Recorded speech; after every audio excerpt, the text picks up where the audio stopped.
God, I had the worst nightmare last night. I dreamed Bitcoin was like under 9,000. Can't be right. Alexa, what's the price of cryptocurrency right now? Sorry, I don't know that one. No, Alexa, what's the price of cryptocurrency right now?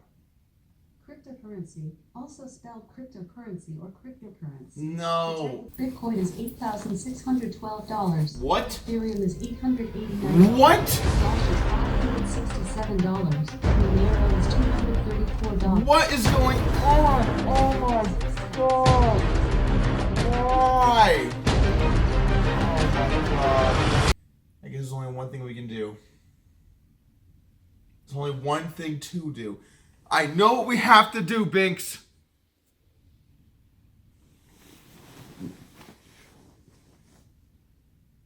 Doug, get up. I don't want to get up. You can't stay in bed all day. I don't want to get up. All right, so it's been a bad day today, no doubt about that. But I'm going to give you my top 5 tricks to get through Bitcoin crashes. Look, this is not the first time it's happened. This has happened before. It's going to happen again. There's just no way around it, particularly when something can go up this fast in price. It can go down pretty quick too, so there's no reason to freak out. This is all part of the game. Before we jump into that list, I also want to say that a lot of people seem to like the idea of doing a podcast, maybe get a little more technical on some cryptocurrency stuff. So I am going to start a podcast channel. It's going to be focused on cryptocurrency. Maybe down the road I might get some more mainstream guests, but for the time being, it's going to be a podcast channel dedicated to talking with some of the leading people in cryptocurrency on various subjects, different currencies, what's going on, some technology stuff. And also, I think it's a good way for me to become more knowledgeable as well. So if you're interested in checking that out, there's a link in the description below. And if you think you'd be a good guest, feel free to tweet to me on Twitter at DougPolkPoker. Let's jump into our first tip on what to do during a bear market in cryptocurrency. Man, investing in cryptocurrency sure seems risky. I don't know if I want to do this anymore. That's the ticket. Sell those cryptocurrencies, Billy. You want to keep your money in more stable investments like the US dollar. You can even store them under your mattress. Try doing that with a Bitcoin. Golly gee, that makes a lot of sense. I'll sell now. No. That is not what you should be doing with cryptocurrency. You gotta hold when times get tough. If you look at the people who held historically through some of these pretty big downturns, ended up going really well for them. You don't want to sell when something's at its lowest value, and you don't want to not believe in some of the same core fundamentals that you believed in before, just because you kind of ran into a bit of a rocky road. This is a look at the prices that we saw in terms of how much Bitcoin dropped by over the course of Bitcoin's existence.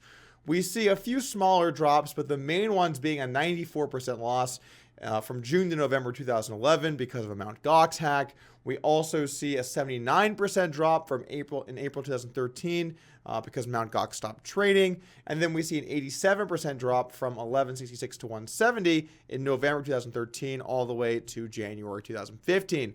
And I remember those times. You know, I bought some Bitcoin in early 2013, and I was also buying on the way up. I actually got owned and bought some Bitcoin around 1,000 back then, although now obviously that ended up working out. So you can't just look at it like what's happening month to month, or maybe even what's happening over the course of a year. It's about the long-term goal of Bitcoin and where it's headed in the future. It's so scary when the whole market drops. I think I'm going to sell all my altcoins for Bitcoin because I just don't know what's going to happen.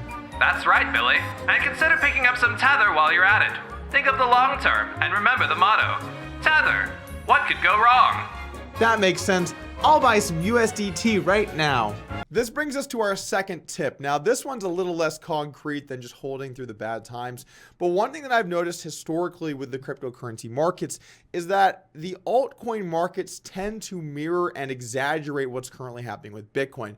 Generally speaking, when we see Bitcoin going up in price, we see a lot of smaller coins surging hard because people are more bullish, they have more capital to invest across the board, and people are more willing to take risk. When we see the price, start to drop, we see Bitcoin start to go down, we normally see the altcoin market get pretty wrecked along the way. I am not a day trader. I'm also not a financial advisor, and everything on this channel is for information and entertainment. All investments have risk. I know it's annoying, but I gotta say it every video, guys. I'm sorry. I don't do too much trading, and generally I try and just buy and long-term hold on projects I believe in or sell when I feel like things are going down a rocky road.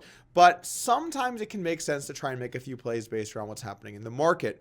Because of the way it seems the alts move when it relates to Bitcoin, I think that if there are alts you might want to buy a bit more of, a huge drop in Bitcoin price could be a pretty good time to do it. We oftentimes see a lot of the alts that I think have good value dropping much more than Bitcoin, and then again surging much more during good times for Bitcoin. So if there are a few alts that you like, that you think you're interested in investing in, I think it's a pretty good time to do so during a Bitcoin drop.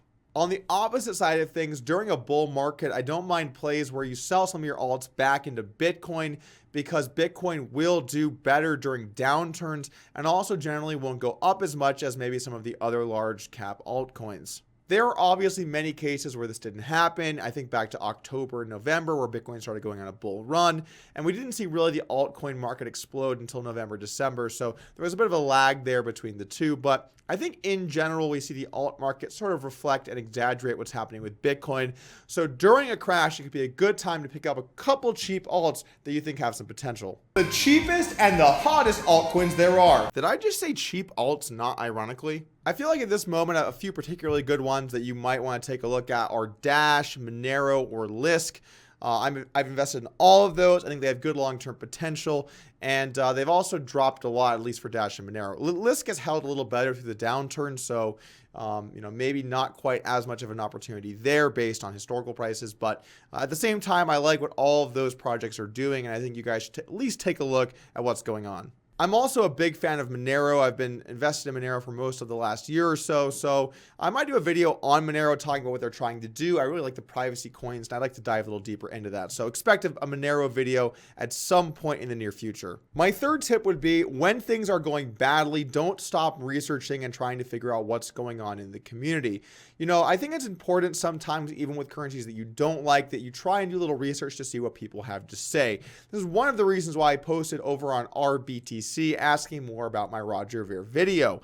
Now, most people obviously weren't fans of the video in that forum, but we did manage to have a fairly good discussion, I thought, and I do appreciate that RBTC, allowed for that to happen. Obviously, that forum has had some issues with a lot of people upvoting or downvoting rather threads that are anti Bitcoin Cash, but that actually got near the top of the subreddit and we had a good discussion. So I think it's important to try and challenge your notions, try and challenge your thoughts. And while I'm not a fan of Bitcoin Cash, I am a Bitcoin guy, I do think it's important to see what people have to say. Just because everything's dropping doesn't mean all coins and tokens are equal. Some of the drops mean more. Like, for example, with Icon, they recently had to delay the launch of their main net, which is certainly a bad sign. We now don't know if that date will be finalized and actually will be live. What if it gets delayed again? Are there issues with the development team? There's a lot of questions kind of surfacing now about Icon, so that is a bad sign for its value long term. By comparison, we're seeing Bitcoin further advance itself. There are more and more addresses that are adopting SegWit. Lightning Network nodes are up to over 1,000 now, and the mempool has reached some of its lowest levels that we've seen in some time. So there are definitely good things going on with Bitcoin, which I think makes it well positioned to go on a run here sometime in the next few months. The bottom line is that knowledge is power, and in cryptocurrency, it's probably more true than in many other industries. So don't stop doing your due diligence just because the market's on a downturn.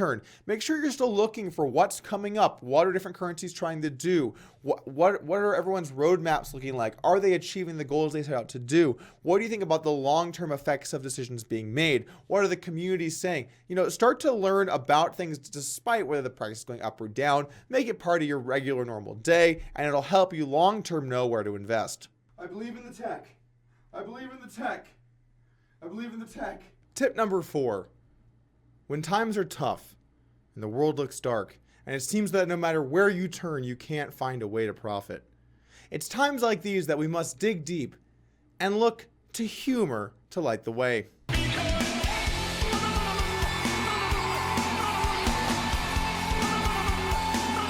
There's some dangerous people in crypto, so laughter is one of the best ways to feel better during a downturn, and so I would really strongly recommend making light of the situation, understand this is going to happen, and try and work in a few jokes along the way. Usually at the top of most subreddits that deal with cryptocurrency, you see a few nice memes. Get in there, have some lulz, post one, and just lighten up. Don't take yourself so seriously. You don't have to make money every day. It's okay that sometimes you're going to take losses. It's part of the game. So make sure to lighten up and don't spend all your time thinking, what am I going to do? I don't have very much money in cryptocurrency anymore, and it seems like such a good time to buy.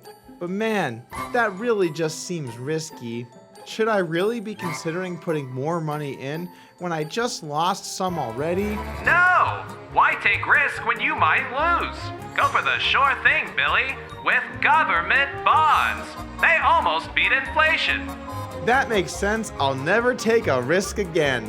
This is my final tip here for today. If you were appropriately invested before the drop, you might have an opportunity to do some buying. Part of the reason you only allocate part of your portfolio to cryptocurrency is that then in a scenario where there is a drop market wide, you can maybe look to pick up some on the cheap as a good long-term investment. It's like Warren Buffett always says. In terms of cryptocurrencies generally, I can say almost with certainty that they will come to a bad ending. No, not that clip. No, show the other clip. Definitely will come to a bad ending. The other one. Show the other. That's not, Thomas, that's not. We're almost always a buyer of stocks, and we're a more aggressive buyer when they're going down. I mean, I feel much better when they're going down. That's right. Sometimes you've got to know when to buy when other people are afraid to do so. That's an important part of investing. I don't think it's any different here in cryptocurrency. I'm going to end by saying something that if you're familiar with this channel, I'm basically a broken record on, but I believe in the long term of cryptocurrency. And so I think allocating part of your portfolio to it makes a lot of sense. However, I do think it's risky and it certainly can crash a ton of its value, particularly if governments or banks try and control it or step in and make it illegal or don't allow transactions. All kinds of crazy stuff can go down. It is the Wild West. But if you're not allocating anything towards it, it seems to me like you're making a mistake, and this could be a good potential opportunity for people to buy. Thank you guys for joining today. Make sure to hit that subscribe button and join the team.